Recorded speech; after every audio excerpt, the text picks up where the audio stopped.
అమ్మా నాన్న, మీకు పెళ్లి రోజు శుభాకాంక్షలు. అరే రాహుల్, అభి కేక్ తినిపించరా?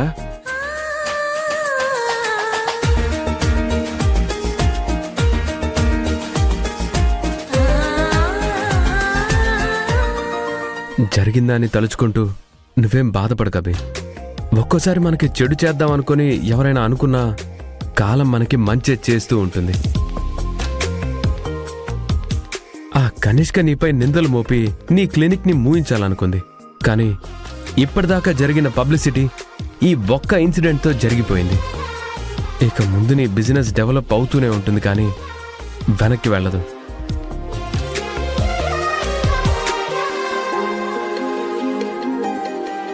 చూస్తూ ఉండవి, ఈ రోజుతో నీ మీద పడిన మచ్చలు నిందలు అన్నీ తొలగిపోయాయి. నీకు తోడుగా అండగా చాలా మంది ఉన్నారు. ఇది నీకు న్యూ బిగినింగ్ లాంటిది అభి. ఈసారి మనం కలిసికట్టుగానే బిజినెస్ లో ముందుకెళ్దాం.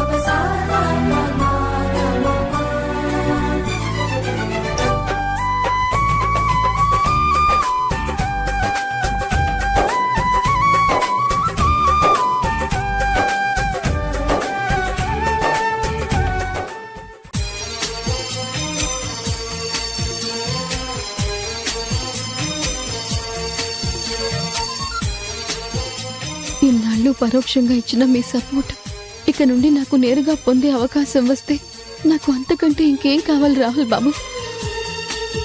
ఏటిగట్టునున్న పిట్టని కొడితే ఎగిరెళ్ళి కోట అంచున అందకుండా కూర్చున్నట్టు ఇంట్లో మావయ్య గారి ఒక్కరి సపోర్ట్తోనే ఒంటరిగా బండిలాగుతున్న ఈ అభిని ఏదో చేసేస్తా, వీధిలోకి విసిరేస్తా అని ప్రగల్భాలు పలికిన ఆ కనిష్క ఇప్పుడు ఏకంగా రాహులే సపోర్టుగా ఉంటాను అనేట్టుగా చేసింది. అభిని రాహుల్ క్షమించేశాడా అని అనుకుంటూ ఉండగానే స్వయంగా రాహులే చెయ్యి పట్టుకుని మరీ ఇంట్లోకి తీసుకొచ్చాడు. కనీసం పెద్దమ్మ ఏమంటుందో ఏమనుకుంటుందో కూడా పట్టించుకోకుండా బోలెడంత ప్రేమ ఒలకబోస్తున్నాడు. ఇదంతా చూస్తుంటే నాకు ఒళ్ళు మండిపోతుంది వదినా. రేయ్, ఇదేరా నేను కోరుకుంది. నీ అండాదండా కోసం అభి ఎన్నో ప్రయత్నాలు చేసింది, ఎన్నో పూజలు చేసింది. అవన్నీ కూడా ఇప్పుడు ఫలించినట్టు నాకు అనిపిస్తున్నాయి. నాకు చాలా హ్యాపీగా ఉందిరా రాహుల్. ఇది కలో నిజమో అర్థం కావడం లేదు రాహుల్ బాబు. మీ అంతట మీరే నన్ను లోపలికి తీసుకుని వచ్చారు. మీ అంతట మీరే నాకు ధైర్యం చెప్పారు. ఇప్పుడు మీ అంతట మీరే నాకు వెన్నంటే ఉంటానని, సపోర్ట్ చేస్తానని మాట ఇచ్చారు. ఇదంతా నాకు ఇప్పటికీ నమ్మబుద్ధి కావడం లేదు రాహుల్ బాబు. సరే, వచ్చినవాడు పాపం అలాగే నిలబడున్నారు. వాళ్ళకి భోజనాలు ఏర్పాటు చేయండి. పదండి. అరే రాజీవ్, శ్రీకర్, అభి, రాహుల్ రండి. రాహుల్, వేద పద.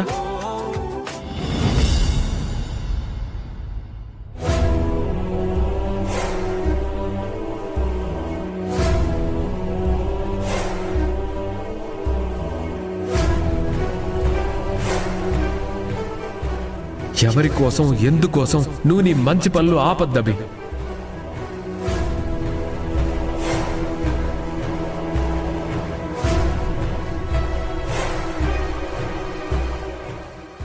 రాహుల్ అభిపై అభిప్రాయం మార్చుకుని మారిపోతాడని అనుకోలేదు.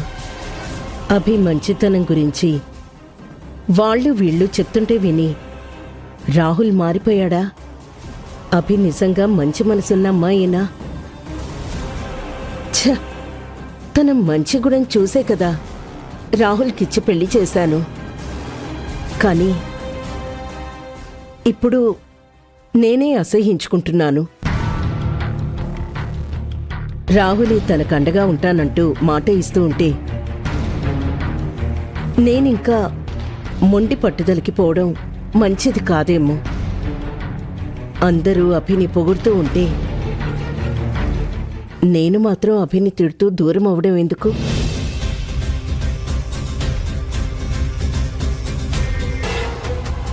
వదినా, రాహుల్ని చూసావుగా ఎలా మారిపోయాడు. అభిని చూస్తేనే ఒళ్ళు మంటతో కసిరేవాడు. ఇప్పుడు ఏకంగా అభిని పొగిడేస్తూ వెన్నంటే ఉంటా, అండగా నిలబెడతా అని మోటలిచ్చేస్తున్నాడు. ఇదంతా చూస్తుంటే భయమేస్తోంది. ఒళ్ళంతా పొడుకు పుట్టిస్తుంది వదినా. నాకు కూడా అలాగే ఉంది ఐరేంద్రి.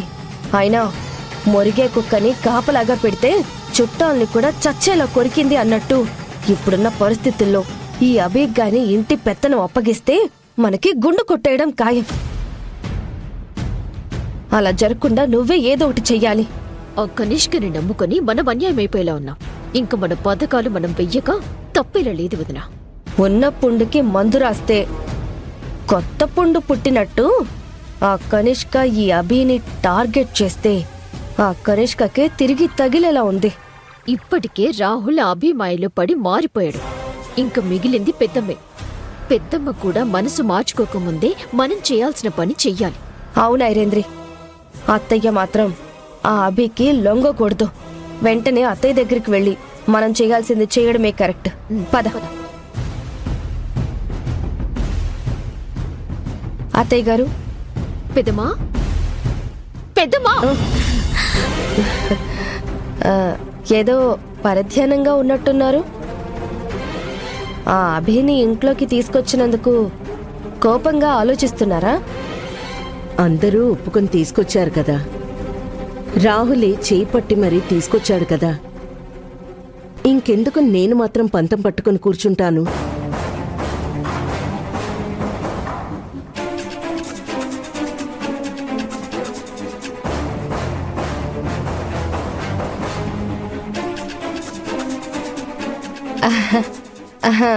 నమ్మేశారా? మీరు కూడా నమ్మేశారా? నమ్మడమేంటి లలిత? అయ్యో పెద్దమ్మా, అభి మీ మీద ప్రేమతో ఈ పెళ్లి రోజు ఫంక్షన్ చేసింది అనుకొని పొరపాటు పడుతున్నారు. ఆ అభి అంత ప్రేమలేమీ ఒలకపోయట్లేదు. అసలు మ్యాటర్ వేరే ఉంది పెద్దమ్మా. ఏంటది? నువ్వు కూడా రాహుల్ పడ్డట్టు అభిమాయిలో పడిపోతున్నావు పెద్దమ్మా. ఆ అభి ఎంత టక్కుల మారో జిత్తుల మారో మీకు తెలియాలి అత్తయ్య గారు. ఇది చూడండి పెద్దమ్మా.